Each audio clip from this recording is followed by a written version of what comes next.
সমগ্র বরাক উপত্যকা সহ বিভিন্ন এলাকার গুরুত্বপূর্ণ খবরের মধ্যে স্বাগতম। আজ হলো 31 মে 16 জ্যৈষ্ঠ রবিবার। আজকের প্রথম খবরটি হলো বরাক উপত্যকার হাইলাকান্দি জেলার লালায় ঘটে গেল এক চাঞ্চল্যকর ঘটনা। একটি সাদা বরফের ভিতরে একটি মৃত ব্যাঙের দৃশ্য। এ ঘটনাকে ঘিরে পুরো চাঞ্চল্য সৃষ্টি হয়েছে এলাকা জুড়ে। সাদা বরফের ভিতরে একটি ব্যাঙ, বিভিন্ন মহল থেকে অনেক প্রশ্ন, পুরো চাঞ্চল্য জনমতে। অসাবধানিকের কারণেই এ ধরনের অঘটনটি ঘটেছে। সাদা বরফের ভিতরেই একটি ব্যাঙ। পরিষ্কার পরিচ্ছন্ন নিয়েও বিভিন্ন মহল থেকে অনেক প্রশ্ন উঠেছে। যেখানে বরফ তৈরি হয় সেখানে পরিষ্কারের অভাব রয়েছে। এ কারণে ব্যাঙের দৃশ্য। বিভিন্ন মহল থেকে প্রশ্ন, খাবারের সামগ্রীতে এত বড় ব্যাঙ কিভাবে? বিভিন্ন মহলের অভিযোগ, পরিষ্কারের অভাবের কারণে সাদা বরফের ভিতরে এত বড় ব্যাঙ। ছোট শিশুদেরও নিয়ে অনেক প্রশ্ন উঠেছে। দেখা যায় অনেক ছোট শিশুরা সেখান থেকে বরফ কিনে খেয়ে যান, কিন্তু পরিষ্কারের অভাবের কারণে এ ধরনের যদি অস্বাভাবিক খাবার ছোট শিশুরা খায় তাহলে অসুখ বিসুখেরও সৃষ্টি থাকবে। কারণ ছোট শিশু না জেনেই খেয়ে যাবে এবং এ থেকে অনেক অসুবিধার সম্মুখীন হতে হবে। এ নিয়ে বিভিন্ন মহল থেকে প্রশ্ন উঠেছে। যদি পরিষ্কারভাবে এ বরফটি তৈরি হতো তাহলে এত বড় ব্যাঙ বরফের ভিতরে আসতো না। পরিষ্কারের অভাব রয়েছে। পরিষ্কার পরিচ্ছন্নতা ভাবে তৈরি করা হয়নি এ বরফ। এর জন্য এত বড় ব্যাঙ বরফের ভিতরেই রয়েছে। এর পরবর্তী খবরটি হলো রেশন কার্ডধারীদের জন্য একটি দুঃখের খবর। অনির্দিষ্ট কালের জন্য বন্ধ করা হয়েছে রেহাই মূল্যের সামগ্রী।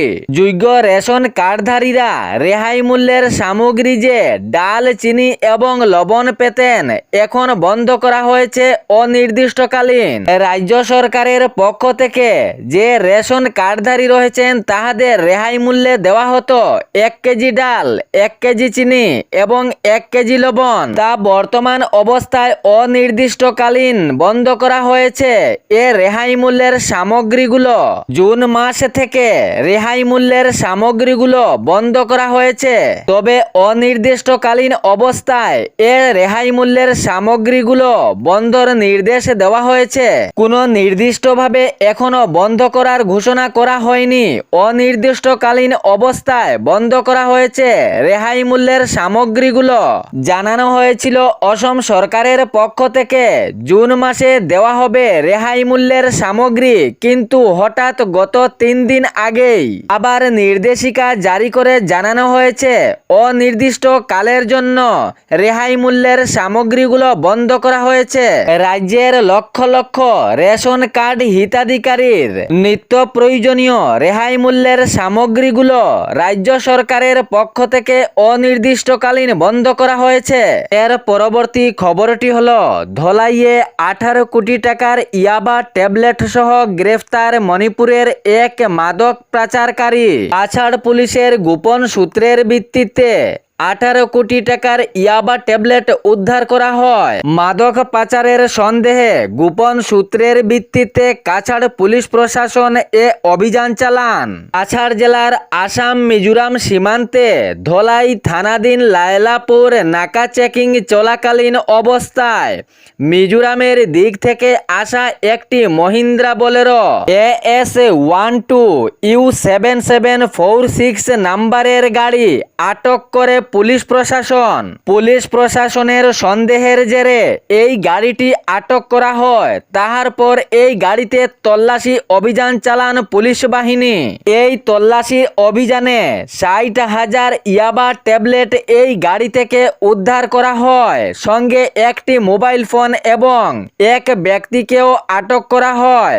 পুলিশ সূত্রে জানা গিয়েছে যে ব্যক্তিকে আটক করা হয়েছে সেই ব্যক্তি মাদক পাচারের সঙ্গে জড়িত জড়িত রয়েছে। ধৃত ব্যক্তির নাম নাগামলেন, বয়স 44। জানা গিয়েছে এই ধৃত ব্যক্তি মণিপুরের চূড়াচাঁদপুর জেলার বাসিন্দা। 8,000 ইয়াবা ট্যাবলেট বাজেয়াপ্তের পাশাপাশি ওই গাড়িটিও পুলিশ প্রশাসনের আওতায় যায়। জানা গিয়েছে ওই বিপুল পরিমাণ ইয়াবা ট্যাবলেটের কালো বাজারের মূল্য 18 কোটি টাকা হবে। তবে পুলিশ প্রশাসন এ নিয়ে তদন্ত আরও জোর কদমে চালু করেছেন। আরও কোনো সূত্র পাওয়া যাচ্ছে কিনা এ নিয়ে পুলিশ বাহিনীর অব্যাহত জারি রয়েছে। এর পরবর্তী খবরটি হলো অরুণোদয় প্রকল্পের টাকা ইতিমধ্যে বন্ধ রাখা হয়েছে। নতুন নিয়মে দেওয়া হবে অরুণোদয় প্রকল্পের টাকা।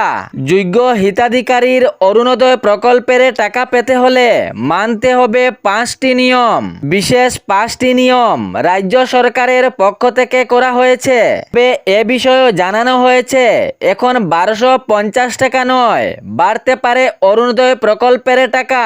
তবে সূত্রে জানা গিয়েছে নতুন নিয়মের পর একসঙ্গে অরুণোদয় প্রকল্পের টাকা 9,000 দেওয়া হবে।